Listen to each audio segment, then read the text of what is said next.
Today we start the FSC first year course, the first chapter complex number. Complex numbers हमारे पास क्या होते हैं? देखिए, आप लोगों ने 9-10 क्लास में रियल नंबर के बारे में सुना होगा और वहां पे आप लोगों ने थोड़ी बहुत ग्रेप हासिल की कॉम्प्लेक्स नंबर की। और अब हम कॉम्प्लेक्स नंबर को डिटेल्स के साथ पढ़ेंगे। कॉम्प्लेक्स नंबर जो है, it is the combination of two parts. ये जो आपके पास a प्लस बी आयोटा लिखा हुआ है, इसको हम कॉम्प्लेक्स नंबर कहते हैं। इसको हम नॉर्मली यूजुअली z के साथ डिनोट करते हैं, यानी हम z को कॉम्प्लेक्स नंबर कहेंगे a प्लस बी आयोटा। ठीक है, इसमें जो a है ये आपके पास है रियल पार्ट। क्या है? Real part. और बी आयोटा आपके पास जो है ये है इमेजिनरी पार्ट। अब ये है रियल पार्ट और इमेजिनरी पार्ट की कॉम्बिनेशन से हमारे पास कॉम्प्लेक्स नंबर बनता है। ये कॉम्प्लेक्स नंबर को हम मैथमेटिक्स में, कंप्यूटर साइंस, फिजिक्स और स्पेशली जो एनालिसिस है इलेक्ट्रिक सर्किट, उसमें हम आयोटा को यूज करते हैं। ये कॉम्प्लेक्स नंबर हमारे पास इसीलिए आया क्योंकि जब हम स्क्वायर रूट लेते थे पॉजिटिव नंबर्स का 5 लिखते थे या अंडर रूट 10 लिखते थे, तो उसकी तो कैलकुलेटर से हमारे पास वैल्यूज आ जाती हैं। ठीक है, बट जैसे आप कैलकुलेटर को नेगेटिव वैल्यूज देते हैं, सपोज नेगेटिव 13, तो ये आपको एरर देगा क्योंकि आपका जो कैलकुलेटर है वो रियल नंबर सिस्टम के लिए कोडिंग किया गया है। तो इस डिफिकल्टी को हासिल करने के लिए हमने ये पढ़ा कि आयोटा इक्वल होगा जो अंडर रूट के अंदर नेगेटिव आए, यानी under root of negative numbers is the iota. तो इसमें अगर आपके पास रियल पार्ट इनके जीरो हो जाए, यानी रियल पार्ट आपके पास क्या है? ए रियल नंबर है, अगर ये जीरो हो गया तो z क्या हो जाएगा? ये जीरो हो गया, आपके पास बचा बी आयोटा। इसको हम प्योर कॉम्प्लेक्स नंबर कहते हैं। क्या कहते हैं? Pure complex number. तो इन केस अगर आपके पास b जीरो हो जाता है, अगर b जीरो हो गया तो फिर क्या हो जाएगा? z is equal to a, क्योंकि b इसमें आपने जीरो पुट किया तो z is equal to a हो गया। इसको रियल नंबर कहते हैं। ठीक है, तो ये आपके पास प्योर रियल हो गया, जिसको दूसरे अल्फाज में आप unit of the complex number भी आप कह सकते हो। ठीक है, ओके। इन केस अगर आपके पास ऐसा होता है कि a भी जीरो हो जाए और b भी आपके पास जीरो हो जाए, तो आपका जो कॉम्प्लेक्स नंबर होगा वो क्या होगा? z is equal to zero plus b भी जीरो है, तो z is equal to zero plus zero iota हो गया। ठीक है, तो अब इसको हम zero of the complex number कहते हैं। यानी अब हमारे पास जीरो कॉम्प्लेक्स नंबर कैसे होगा?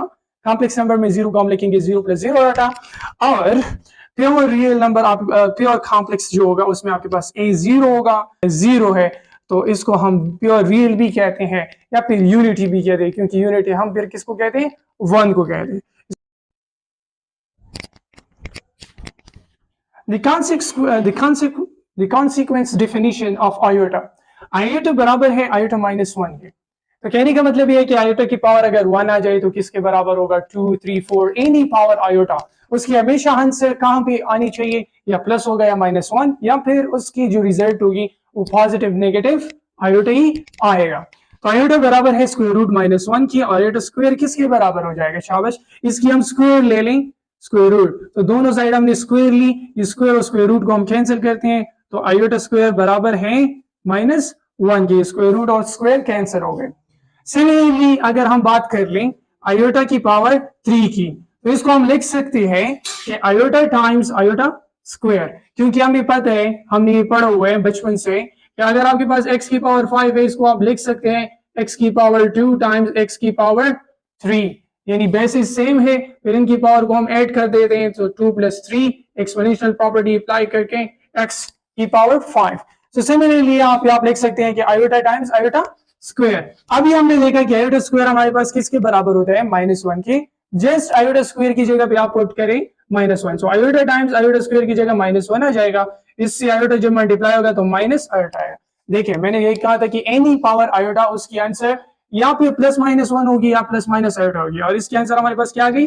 Minus iota. और अगर आप 4 ले लें तो इसको हम लिख सकते हैं कि आयोटा स्क्वायर और फिर इसका होल स्क्वायर, क्योंकि हम ये जानते हैं कि अगर x की पावर 10 है, कुछ भी है, इसको आप लिख सकते हैं x स्क्वायर और फिर उसकी पावर 5। अगेन अगर आप इन दोनों नंबर्स को मल्टीप्लाई करें तो हो जाएगा 10, x की पावर 10 इसकी इक्वल है। सिमिलरली हम लिख सकते हैं आयोटा की पावर 4 को iota square and whole square. सही इसीलिए लिखते हैं क्योंकि हमें पता है आयोटा बराबर है माइनस 1 के, और आयोटा स्क्वायर अभी हमने जो डिस्कस किया वो किसकी इक्वल था? माइनस 1 के। तो अब यहाँ पे जो आयोटा स्क्वायर है इसकी जगह -1 पुट करें, उसका स्क्वायर हो जाएगा। अब यहाँ पे दूसरी बात हम करते हैं कि यहाँ पे -a कोई भी नंबर है उसके साथ माइनस है और उसकी पावर 2 है, ठीक है, या फिर उसकी पावर 4 है, यानी -a की पावर यहाँ पे कोई इवन नंबर है, क्या इवन, तो इससे जो आंसर आएगा वो हमेशा पॉजिटिव आएगा। लेकिन अगर ओड होता, सपोज -a की पावर ओड 1 3 5 7 9 ये इस तरह के नंबर होते हैं, तो फिर उससे हमेशा आंसर क्या आएगा आपके पास, क्या आएगा उसके पास, उससे उससे हमेशा आपके पास जो आंसर आएगा वो नेगेटिव आएगा। सो इसका पावर इवन है तो मींस -1 को आपने मल्टीप्लाई करने हैं खुद के साथ दो गुना, पावर का मतलब ये है 2 के पावर, अगर 3 होता तो 3 टाइम 1 को मल्टीप्लाई करते हैं खुद के साथ, फिर माइनस माइनस प्लस हो जाता है, इससे आएगा 1। तो देखिए कॉन्सिक्वेंस मैंने बताई थी कि हमेशा आपके पास पॉजिटिव या नेगेटिव आंसर आएगा या पॉजिटिव नेगेटिव आयोटा आएगा। सो ये कुछ कॉन्सिक्वेंसेज हैं आयोटा की डेफिनेशंस की।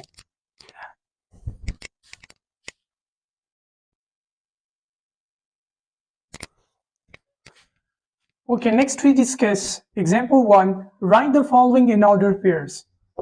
फर्स्ट पार्ट आपके पास 6 है, इसको ऑर्डर पेयर में कैसे लिखेंगे? नॉर्मली कॉम्प्लेक्स नंबर को हम लिखते हैं a प्लस डी आयोटा, जिसको आप पेयर ऑर्डर पेयर के फॉर्म में, इसको हम क्या कहते हैं? Order pair. तो ऑर्डर पेयर में कैसे लिखेंगे? ये 6 है, ये जो फर्स्ट पार्ट होता है a, ये आपके पास रियल पार्ट है और b जो है ये कॉम्प्लेक्स पार्ट है। ये जो 6 है इसमें तो आयोटा नहीं है, तो मीन्स ये आपके पास क्या है? a है। इसको ऑर्डर पेयर में कैसे लिखेंगे? इन ऑर्डर पेयर कैसे हो जाएगा? ऑर्डर पेयर ये हो जाएगा 6 a की जगह, और b तो आपके पास है भी नहीं, b तो कॉम्प्लेक्स पार्ट होता है, वो क्या हो जाएगा? वो 0 हो जाएगा। तो ये ऑर्डर पेयर में इसको हम ऐसे ही लिखते हैं। सेकेंड एग्जाम्पल को आप देख लें, अगर आपके पास 5 आयोटा है, इसको ऑर्डर पेयर में कैसे लिखेंगे? ये हो जाएगा a तो इसमें है नहीं क्योंकि ये b आयोटा की तरह है, b की जगह 5 है, तो ये हो जाएगा a आपके पास यहाँ पे नहीं है 0 खामा, और b आपके पास यहाँ पे आयोटा के साथ b होते हैं, सो b आपके पास 5 है, तो ये इसकी ऑर्डर पेयर हो जाएगी। सिमिलरली अगर आपके पास नंबर ऐसे लिखा है, मिसाल के तौर पर 2 + 3 आयोटा, सो जो फर्स्ट नंबर है ये रियल है, ये मींस दिस इज a, ये आपके पास a है, ये हो जाएगा 2, और b की जगह पे आपके पास 3 है, तो ऑर्डर पेयर में ये इसको कैसे लिखेंगे? इस तरह। सो कॉम्प्लेक्स नंबर को ऑर्डर पेयर में इस तरह से हम रिप्रेजेंट कर लेते हैं। सिमिलरली आप फोर्थ को भी देख लें, अगर आपके पास 0 है तो मींस ये रियल है, ठीक है, तो ये हो जाएगा 0 0, a भी 0, b तो है नहीं, वो भी 0 हो जाएगा। The equality of two complex numbers, complex number दो आपस में कैसे इक्वल होंगे? अगर दो कॉम्प्लेक्स नंबर इक्वल कब होंगे? ठीक है, सो कॉम्प्लेक्स नंबर को हम z से डिनोट करते हैं, क्योंकि हम दो कॉम्प्लेक्स नंबर को देखेंगे कि वो आपस में कब इक्वल होंगे, उनकी कंडीशंस क्या है। तो हम z1 कहते हैं a प्लस b आयोटा को, और z2 दूसरा कॉम्प्लेक्स नंबर हो जाएगा c प्लस d आयोटा।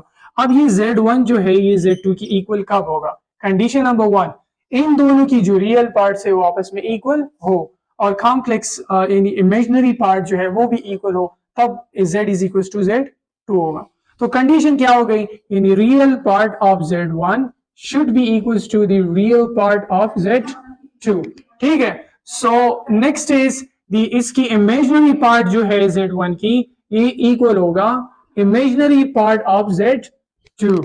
अगर ये दो कंडीशन है तो इसकी रियल पार्ट क्या है? a, ठीक है, और इसकी रियल पार्ट क्या है? c। अगर a इज इक्वल टू c है, नंबर 1 कंडीशन, और दूसरी कंडीशन ये है कि अगर b इक्वल है d के, b इक्वल है d के, यानी a और b और d आपस में इक्वल है, a और c इक्वल है, तो वो दो कॉम्प्लेक्स नंबर आपस में इक्वल होंगे। सो ये दो कॉम्प्लेक्स नंबर है z1 और z2, ये इक्वल क्यों होंगे? क्योंकि रियल पार्ट जो है z1 का वो है 2, ठीक है, और इमेजिनरी पार्ट जो है, चलो सबसे पहले रियल पार्ट को देख लेते हैं। So real part of z2 वो भी 2 है, सो ये दोनों आपस में क्या है? इक्वल है। तो इमेजिनरी पार्ट को अगर आप देखिए -5 है और ये भी -5, तो हम यहाँ पे कह सकते हैं कि z1 is equals to z2। So the next is conjugate of a complex number। अब conjugate क्या होगा? आप सपोज करें कि आपके पास जो कॉम्प्लेक्स नंबर है z is equals to a plus b iota, इसकी conjugate को हम z बार के साथ डिनोट करेंगे, यानी z के ऊपर छोटा सा बार लगाने से z की conjugate कहलाती है। तो इसको कैसे पढ़ेंगे? z conjugate। तो ये हो जाएगा a plus b आयोटा, यानी इसका भी conjugate हो जाएगा। इसकी कॉन्जुगेट लेने से इसकी जो इमेजिनरी पार्ट है यानी बी आयोटा, इसके सामने अगर प्लस है तो नेगेटिव हो जाएगा, अगर नेगेटिव है तो पॉजिटिव हो जाएगा। सो ये क्या हो जाएगा, ए माइनस बी आयोटा। एग्जाम्पल ले लेते हैं कि z हमारे पास एक कोई नंबर है z1, वो है 3 माइनस 5 आयोटा। तो ये z1 जो है इसका जो कॉन्जुगेट होगा ये होगा 3, और ये इमेजिनरी पार्ट जो है इसके साथ, इसकी इमेजिनरी पार्ट के साथ नेगेटिव है, तो ये क्या हो जाएगा प्लस 5 आयोटा। सो ये इसकी कॉन्जुगेट कहलाई जाती है। इसी कॉन्जुगेट को हम डिवीजन में यूज करेंगे।